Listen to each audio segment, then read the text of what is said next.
Hi friends, কেমন আছো? কিছুদিন থেকে আমার মা বাবা আমাকে শুধু বলছে, কিরে তুই ঘরে একলা কেন? সবসময় একলা থাকিস। প্রায় আমি 10-12 দিন বাইরেও যাই না, ঘরের মধ্যে বসে থাকি। ইউটিউব স্ক্রোল করি, ইনস্টাগ্রাম স্ক্রোল করি, ফেসবুক স্ক্রোল করি।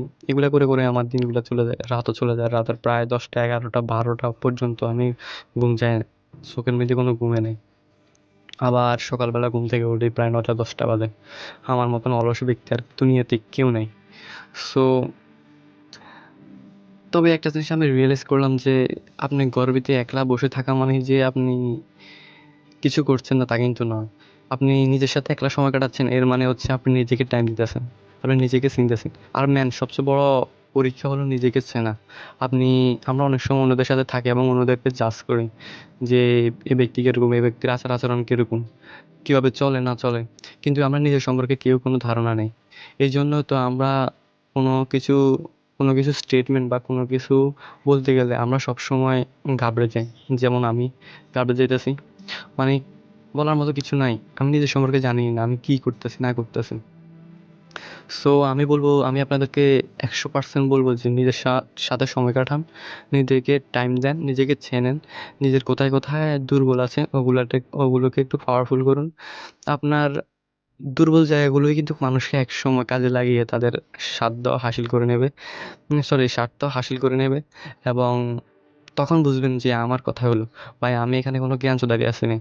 সো আমি আমি তোমাদেরকে বলতেছি যে কীভাবে তোমরা কী করবা না করবা।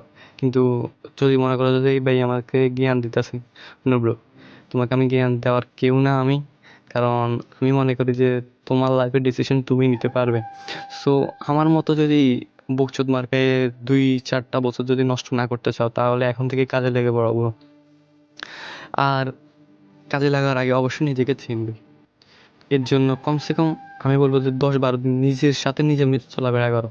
আমি তো যাক মোবাইল স্ক্রোল করি, এই করি সেই করি, বকর করি, কিন্তু তুমি তো আর এগুলা করবে না। তুমি নিজেকে জানো, তোমার কোথায় কোথায় তোমার গ্রোথ করা প্রয়োজন, তোমার কোথায় কোথায় ইমপ্রুভ করা প্রয়োজন। অনেকে আছে ঠিকমতো কথা বলতে পারে না, যেমন আমি। ঠিক এটাও তুমি গ্রোথ করতে পারবে, ইমপ্রুভ করতে পারবে। Communication skill is the one only skill, যে এটা দিয়ে তুমি পুরো বিশ্ব জয় করতে পারবে। সো আমার আর বলার কিছু নেই। যদি তোমাদের যদি টনক লড়ে থাকে তাহলে অবশ্যই নিজেকে নিজে চিনবে এবং ভালো কিছু করবে। খামাখা মেয়ের পেছনে ঘুরে, এর পিছনে ঘুরে, ওর পিছনে ঘুরে, বড় ভাইয়ের পিছনে ঘুরে লাভ নেই ভাই। এগুলা এগুলো একসময় আমরাও করতাম। এগুলো লাভ নেই। তোমার ঘরের খাবার তুমি নিজে জোগাড় করতে হবে, তোমার ফ্যামিলিকে তুমি চালাতে হবে। বড় ভাই, মেয়ে, এগুলা না ভাই। আসলে আমরা একটা লুপের মধ্যে আছি, যেখানে মেয়ে মানে ভালোবাসা মানে সব কিছু। আরে ভাই, ভালোবাসার মিনিংটাও তো জানে না বর্তমান সময়ে কিছু পোলাপাইনি। ভালোবাসা মানে যে মেয়ে তা কিন্তু না। রিলেশনশিপের মধ্যে কিন্তু অনেকগুলো স্টেপ আছে, যেমন কি তুমি তোমার বাবা মাকে ভালোবাসা, সেটাও কিন্তু রিলেশনশিপ। তুমি তোমার শিক্ষককে ভালোবাসা, সেটাও রিলেশনশিপ। তুমি তোমার ভাইদেরকে ভালোবাসা, সেটাও রিলেশনশিপ। কিন্তু বর্তমান সময়ে আমরা মনে করতেছি যে মেয়ে মানুষ মানেই ভালোবাসা, মেয়ে মানেই ভালোবাসা।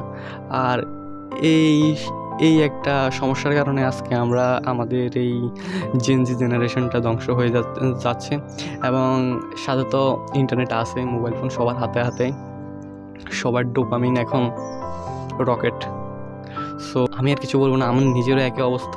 সো আমি আস্তে আস্তে নিজেকে ইমপ্রুভ করতেছি। তো আপনারা যদি আমার সাথে নিজেকেও করতে চান তাহলে অবশ্যই চ্যানেলটিকে সাবস্ক্রাইব, লাইক এবং শেয়ার করুন। আর অবশ্যই একটা কমেন্ট করবেন যে ভিডিওটা কেমন হয়েছে। আর যদি ভালো হয়ে থাকে আমি পরবর্তীতে আরও এইরকম ভিডিও দেওয়ার চেষ্টা করব। আর অবশ্যই আপনি খারাপ কমেন্ট করলেও কিন্তু আমার কিছু যায় আসে না, আমি প্রতিনিয়ত এই চ্যানেলে ভিডিও দিতেই থাকবো। তো thank you guys, see you soon.